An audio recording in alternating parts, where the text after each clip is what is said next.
السلام علیکم ایکسپرٹ صبا چینل۔ جو آزمائش لگ رہی ہے وہ اللہ کی حفاظت بھی تو ہو سکتی ہے، جو دیر لگ رہی ہے وہ اللہ کی طرف سے خیر بھی تو ہو سکتی ہے۔ یہ تکلیفیں، یہ آنسو، یہ تڑپ تمہیں خود کے قریب کرنے کی اللہ کی ترکیب بھی ہو سکتی ہے نا۔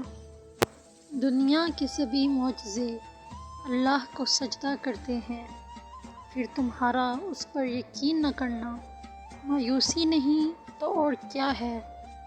تمہاری اللہ کو پکارتی ہوئی آواز اس کی پسندیدہ بھی تو ہو سکتی ہے۔ اللہ سے یقین کے ساتھ مانگو اور دعا مانگ کر صبر کرو، کیونکہ تمہیں بہتر نہیں بہترین عطا کیا جائے گا انشاءاللہ عز و جل۔